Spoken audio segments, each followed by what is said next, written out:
നമസ്കാരം. കൊട്ടാരക്കര മീഡിയയിലേക്ക് സ്വാഗതം. കലോത്സവ വേദിയിൽ യുവാവിന് തുണയായി പോലീസ് ഉദ്യോഗസ്ഥർ.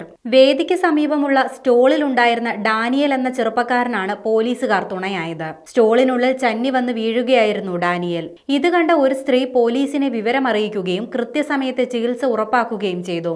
ആംബുലൻസ് സൗകര്യം ആ സമയത്ത് കലോത്സവ വേദിക്ക് സമീപം ഉണ്ടായിരുന്നില്ല. തുടർന്ന് ഡാനിയലിനെ പോലീസ് ജീപ്പിൽ എത്തിച്ച് പ്രാഥമിക ശുശ്രൂഷ നൽകിയ ശേഷം ആശുപത്രിയിൽ എത്തിക്കുകയായിരുന്നു. ജ്യോതി എന്ന പോലീസ് ഉദ്യോഗസ്ഥയാണ് യുവാവിനെ രക്ഷിക്കുന്നതിൽ നിർണായക പങ്കുവഹിച്ചത്.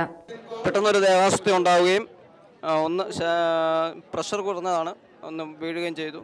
അപ്പോൾ ബഹുമാനപ്പെട്ട അധികൃതർ, പോലീസ് അധികൃതർ തന്നെ, പിങ്ക് പോലീസിൻ്റെ അധികൃതരും മറ്റ് ഫയർഫോഴ്സിൻ്റെ അധികൃതരും കൂടി എന്നെ ഹോസ്പിറ്റലിൽ എത്തിക്കുകയും വേണ്ടതായ ചികിത്സ ഒക്കെ നൽകുകയും ചെയ്തു. അവരോടുള്ള നന്ദി അറിയിക്കുന്നു. കൃത്യമായി തന്നെ എടുത്തോണ്ടാണ് ഓടി ആ ഹോസ്പിറ്റലിൽ എത്തുന്നത്. അപ്പോൾ അതിൻ്റെ ഒരു തീരാത്ത നടപ്പാടാണ്. അപ്പോൾ അതിൻ്റെ ഭാഗമായിട്ട് നമ്മുടെ വിദ്യാഭ്യാസത്തിലെ കേസാണ് അദ്ദേഹം വിളിക്കുകയും അതിൻ്റെ ഭാഗമായിട്ട് ഇന്ന് ജോലി മേഡത്തെ ആദരവ് കൂടെ നൽകണമെന്ന് പറയുകയും ചെയ്തു. അതിൻ്റെ അടിസ്ഥാനത്തിലാണ് ഇവിടെ ആദരവ് പരിപാടി നടത്തുന്നത്.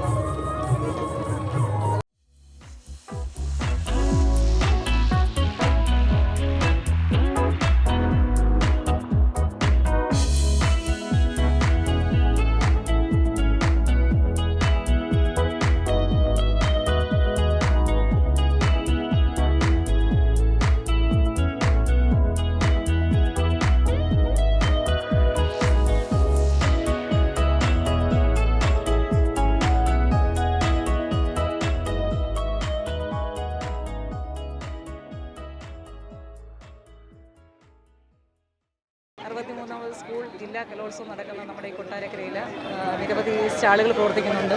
പെട്ടെന്ന് തന്നെ ഇവിടെ നമ്മുടെ സ്റ്റാളിലുള്ള ഒരു ഡേവിഡ് എന്ന് പറയുന്ന പയ്യന് ചന്നി വന്ന് കുഴഞ്ഞു വീഴുകയും പെട്ടെന്ന് തന്നെ ഹോസ്പിറ്റലിൽ എത്തിക്കണമെന്ന ഒരു സ്ത്രീ വന്ന് പറഞ്ഞതിൻ്റെ അടിസ്ഥാനത്തിൽ നമ്മൾ ഓടിച്ചെന്നു. അദ്ദേഹത്തിനെ താങ്ങിയെടുത്തു. ആംബുലൻസ് സൗകര്യം ആ സമയത്ത് അവൈലബിൾ ആയിരുന്നില്ല. പെട്ടെന്ന് തന്നെ താങ്ങിയെടുത്ത് നമ്മുടെ ഒരു വാഹനത്തിൽ തന്നെ എത്രയും പെട്ടെന്ന് ഹോസ്പിറ്റലിൽ എത്തിച്ചു.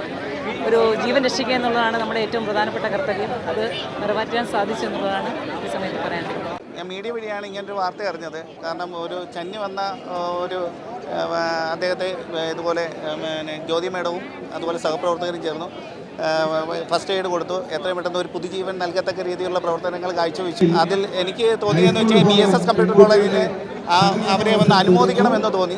അതുകൊണ്ട് ഞാനും എൻ്റെ സഹപ്രവർത്തകരും ഇവിടെ എത്തി ജ്യോതി മേഡത്തെയും അതിൻ്റെ കൂടെ പ്രവർത്തിച്ച രണ്ടുപേരെയും നമ്മൾ അനുമോദിക്കുകയാണ് ചെയ്തത്. അന്നേരം തുടർന്നും പോലീസ് ഡിപ്പാർട്ട്മെൻറ്റിൻ്റെ ഭാഗത്തു നിന്ന് ഇത്തരത്തിലുള്ള ഒരു നല്ല പ്രവർത്തികൾ ഉണ്ടാകും. ജനങ്ങളുടെ ഇടയിലോട്ട് ഇറങ്ങിച്ചെല്ലാനുള്ള ഒരു വികാരം നൽകത്തക്ക രീതിയിൽ, പ്രചോദനം നൽകത്തക്ക രീതിയിൽ അവർക്കൊരു ഊർജ്ജം നൽകാൻ വേണ്ടിയാണ് നമ്മൾ ഇത്തരത്തിലുള്ള ഒരു അനുമോദനം ഇവിടെ ഏർപ്പെടുത്തിയത്.